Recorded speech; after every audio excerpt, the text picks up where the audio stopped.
నేను చేసే పులిహోరకి ఎండుమిరపకాయలు, నువ్వులు వేయించాను.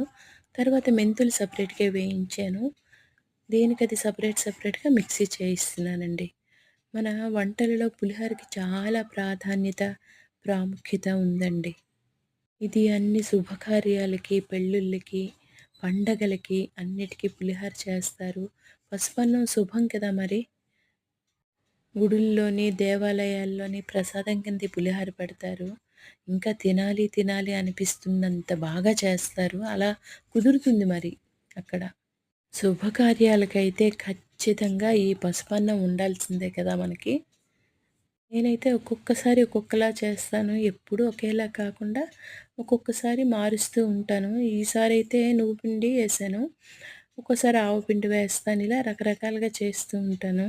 పండగొచ్చిందంటే కంపల్సరీగా వేరే వంటేం ఉండదు. చక్కగా పులిహోర అయితే ఉంటుంది.